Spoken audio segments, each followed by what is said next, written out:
안녕하세요. 마음사수함 김동환 심리상담사입니다. 혹시 나도 가스라이팅을 당할지 몰라 라고 걱정해 보신 적 있으신가요? 오늘 영상을 보시면 내가 가스라이팅에 취약한지 점검을 해보실 수 있고 내 주변 관계를 살펴보는 데 도움이 될 거예요. 우선 가스라이팅의 정의에 대해서 한번 살펴볼게요. 스턴에 따르면 자신이 항상 옳다고 여기는 가해자가 피해자의 현실감을 좌우하며 자신에게 의존하도록 만들기 위해 심리적으로 조종하는 영향력을 행사하는 것이다 라고 말했어요. 즉 가해자가 피해자의 현실감을 떨어뜨리고 내게 의존하게 만들어서 영향력을 행사한다는 거예요. 그렇다면 가스라이팅을 하는 과정을 살펴볼게요. 첫 번째로 사랑과 공감을 이용해요. 우린 누군가를 사랑하게 되면 같이 있고 싶고 상대방에게 사랑받고 싶은 마음이 드는 게 당연한데 가스라이터에게는 그저 이용 수단일 뿐이에요. 예를 들어서 우린 사랑하는 사이니까 이렇게 할 수 있는 거 당연한 거 아니야? 와 같은 말을 자주 사용해요. 두 번째로 비난이나 부정을 사용해요. 너는 제정신이 아니야. 너 말은 다 틀렸어. 피해자를 비난하고 부정해요. 피해자는 사랑하는 사람에게 좋게 보이고 싶은 마음 때문에 가스라이터 말에 따라가거나 영향을 받게 돼요. 세 번째 과정으로 호소를 해요. 가해자는 자신이 괴롭다고 말하면서 내 마음에 공감 좀 해봐. 나를 좀 이해하려고 노력해봐. 나한테 동정심 좀 가져봐. 와 같은 말을 자주 해요. 이에 역시 피해자는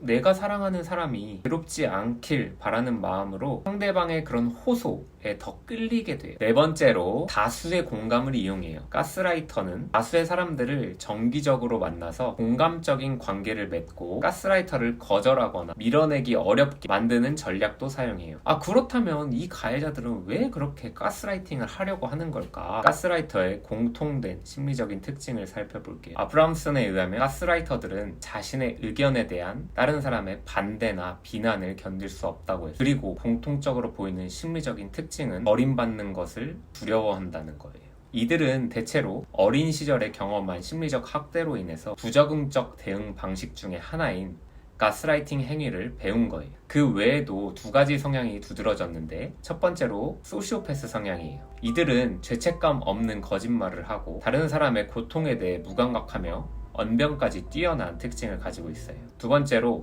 나르시시즘 성향이에요. 이들은 끊임없이 관심을 받고 싶어 해서 상대가 다른 곳으로 관심을 돌리면 자존감이 떨어지니 나를 계속 필요하게 상대를 만들어서 나의 자존감을 유지하는 거예요. 그렇다면 반대로 피해자들이 보이는 공통적인 심리적 특징은 무엇일까요? 피해자들은 상대방의 인정, 사랑, 이해를 바라고 상대를 잃고 싶지 않은 마음이 두드러졌어요. 즉 자신이 피해받고 있음에도 불구하고 부모, 애인, 친한 친구와 같은 가까운 관계에게 인정과 사랑, 이해를 바라며 멀어지는 것에 대한 두려움을 크게 느낀다고 해요.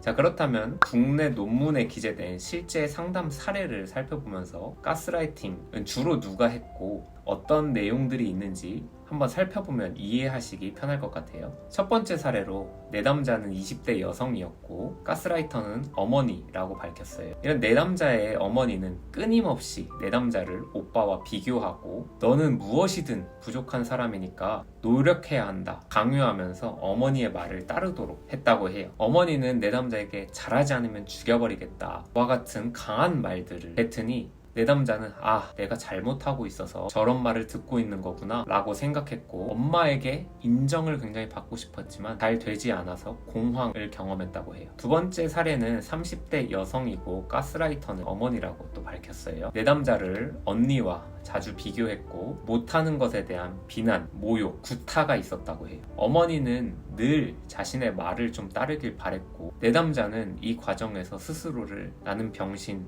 나는 바보라고 바라봤다고 해요. 세 번째 사례를 볼게요. 20대 여성이 가스라이터는 어머니입니다. 내담자는 어렸을 때부터 이유 모를 불안에 계속 쫓겼다고 해요. 이 내담자가 자랄 때부터 어머니는 모두가 너 낳지 말라고 했는데 내가 우겨서 낳았으니까 너는 나를 보람차게 해야 된다 라고 끊임없이 말했대요. 대학 생활을 하면서 친구 관계에서 늘 멀어질까봐 전전긍긍했고 이유 모를 불안은 어머니를 보람차게 해야 한다 라는 마음에서 시작된 것을 알게 됐대요. 자, 네 번째로 20대 여성이고 가스라이터는 남자친구입니다. 바람난 남자친구가 너 때문에 바람을 피웠다. 네가 잘했어야지. 너 잘못이야. 너가 예민한 거야. 라고 말해 내담자는 스스로 잘못했다고 느꼈대요. 내담자는 성장 과정에서 자신에게 적당하게 관심을 가져주는 사람이 없어서 인간관계에서 누군가와 끊어지는 것 늘 불안했다고 해요. 이 사례들의 공통점은 첫째, 가족, 연인과 같이 굉장히 가까운 관계였어요. 둘째, 어렸을 때부터 공통적으로 넌 이렇게 해야만 해. 넌 어떤 존재가 되어야만 해. 라는 말을 들었어요.